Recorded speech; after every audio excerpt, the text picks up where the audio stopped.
Bonjour, nous sommes au musée juif pour rencontrer Shuna Lomponda, une femme aux multiples talents et au parcours atypique. Je l'ai rencontrée récemment et je me suis dit qu'elle allait vous plaire. Venez.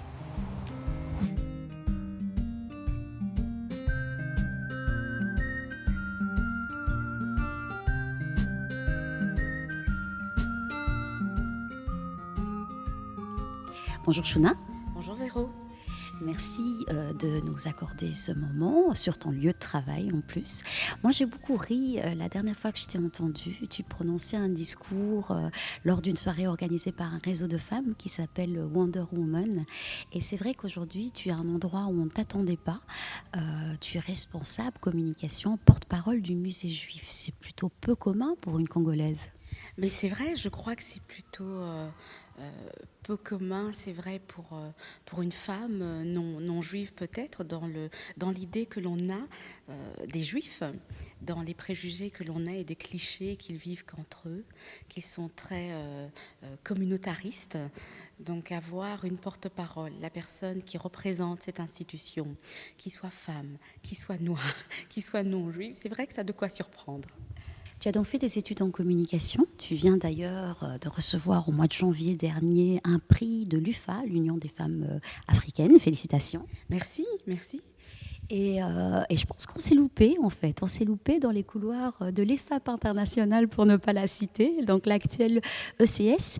Et puis très vite, tu as été attiré par le secteur de l'audiovisuel. On t'a vu longuement sur Télé Bruxelles. Quel a été l'accueil du secteur au moment où, disons-le, il n'y avait pas beaucoup de femmes de couleur à la télé?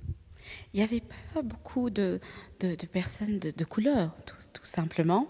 Alors, l'accueil, je dirais qu'il a été normal par rapport aux collègues avec lesquels je travaillais. Je n'ai pas senti de différence qu'ils attendent. Enfin, ce que l'on attendait de moi, c'était que je sois aussi efficace, mais ça, comme on l'attend de tout le monde. Peut-être par rapport au public, parce que moi, j'ai rencontré, je me souviens, quand je faisais la météo et puis que j'étais éditrice de Coupe ta télé, des personnes qui me disaient, il y a une dame qui m'a dit un jour, mais vous êtes charmante, vous êtes souriante, mais mon petit, il y a plus de blanc en Belgique carrément pour qu'on vous... Ah oui, oui, tout à fait. Mais c'était une dame qui avait l'air d'avoir un certain âge, donc j'étais un petit peu partagée entre me vexer, me fâcher et puis avoir un peu de compassion pour elle. D'accord, bah ça c'est pas mal comme anecdote, effectivement. Tu es donc belge, d'origine congolaise, et la RDC, c'est un pays d'ailleurs que tu as décidé de rejoindre à un moment où finalement ta carrière battait son plein. En Belgique, tu l'as fait par choix. Est-ce que c'était un rêve ou un challenge aussi de travailler en Afrique ? Une envie de remettre à cette terre qui m'a vu naître quelque chose, d'un peu de mon talent, de mon expertise, une envie de montrer que voilà, autant il y a le voyage qui se fait d'un côté, mais qui peut se faire de l'autre aussi. C'est vrai que c'est un choix. Comme tu le dis, c'est arrivé à un moment où tout se passait très très bien, où j'avais une petite notoriété, donc les gens n'ont pas compris que je quitte la visibilité de la télévision pour l'anonymat d'une entreprise, mais une envie de se réaliser autrement, tout simplement, et de quitter chez moi pour aller chez moi. Ah, d'accord, ça c'est joliment dit. Et puis malheureusement, par contre, d'un point de vue personnel, ça va se passer un peu moins bien. Est-ce que c'est quelque chose dont tu veux nous parler ?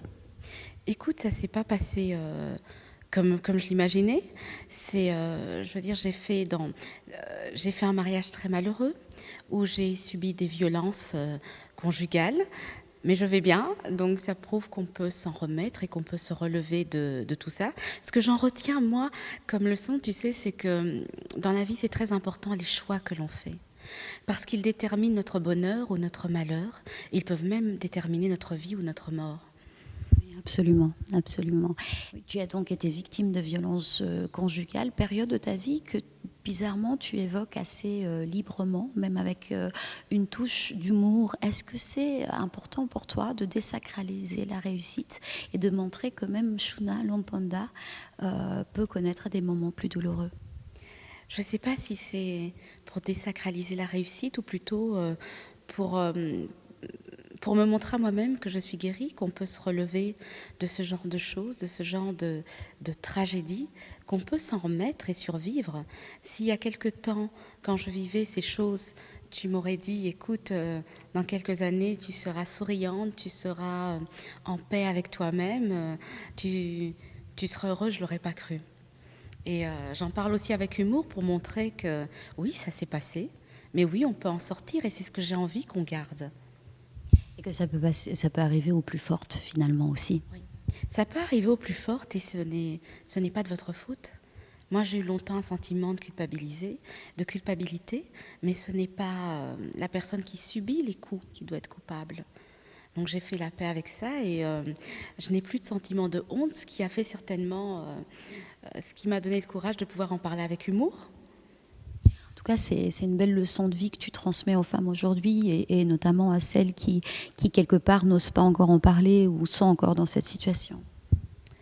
Mais je te remercie. Je dis si ça peut aider des femmes qui ont vécu ce genre de choses, et j'ai pu l'entendre parce qu'il y a des femmes lors de ce meeting Wonder Woman où on s'est rencontrés qui sont venues me dire avec des larmes dans les yeux merci d'avoir mis des mots sur nos mots, ça m'a beaucoup touchée. Et tu as plutôt bien rebondi, hein. Je veux dire, c'est un peu à l'image de la femme combative que tu représentes. Aujourd'hui, tu vis seule avec 4 garçons. Alors, ça fait quoi de vivre au quotidien avec 4 mecs? Raconte-nous. Alors c'est très rock'n'roll, c'est beaucoup de boulot et ça demande beaucoup d'organisation. Mais en même temps, il faut avoir beaucoup d'humilité. Moi, j'ai pas du tout le sentiment que je suis formidable ou que je suis exceptionnelle. Je suis une maman qui aime ses fils parce qu'ils sont ma priorité, avec de temps en temps des failles. D'ailleurs, il y a quelques jours, mon fils me disait « Mais maman, on t'a pas beaucoup vue ?» Parce que comme je suis également porte-parole et que je représente ce musée souvent à des foires, à des salles, donc j'organise des événements. Fatalement, il y a des moments de pic dans le travail où c'est la famille qui trinque un peu. Mais voilà, j'ai fait la paix avec le fait de me dire que oui, tu peux être parfaite sur tous les fronts. Non, je peux pas être. Je suis pas une maman parfaite. Je suis une maman qui aime ses fils, qui a un souci de les accompagner dans le chemin de la vie et de le faire de la manière la plus belle et la plus rassurante possible. Il me semble en effet que tu es très investie dans le fait de respecter finalement leurs rêves et de les aider à s'accomplir. Tu as d'ailleurs déjà 2 artistes à la maison. Quelles sont les valeurs que tu as impérativement envie de leur transmettre? L'indépendance. Mais l'indépendance, tu sais, dans le sens où on est affranchi du regard de la société, de faire ses choix, de les assumer, de faire bien sûr des choix réfléchis et sages, mais pas vivre dans le regard des autres. L'indépendance dans le sens où leur apprendre à s'aimer soi-même pour bien vivre avec les autres. En tout cas, on sent que tu es effectivement une Wonder Woman, mais tout le monde n'a pas ton tempérament. Qu'est-ce qui, selon toi, dans la société actuelle, fait que la femme, finalement, doit être sur tous les fronts pour pas subir finalement sa vie, mais être véritablement actrice? Je pense qu'en fait, on n'a pas le choix. On n'a pas le choix aujourd'hui. Les choses ont changé. Tu sais, moi, j'aime bien cette citation de Bob Marley qui dit, et je la répète un peu trop souvent, je l'ai peut-être déjà dit d'ailleurs, c'est que tu sais que tu es courageux le jour où le courage est ta seule option.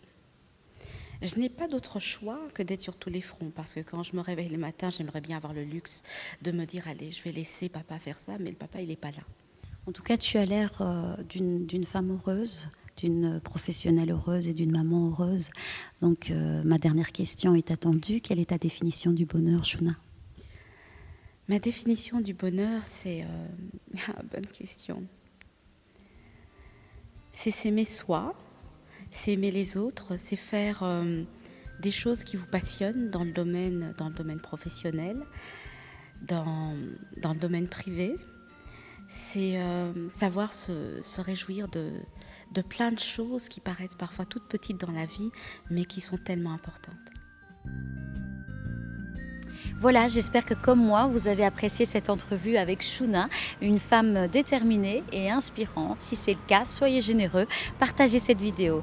À très vite pour une nouvelle émission qui, j'espère, vous inspire et vous fait du bien.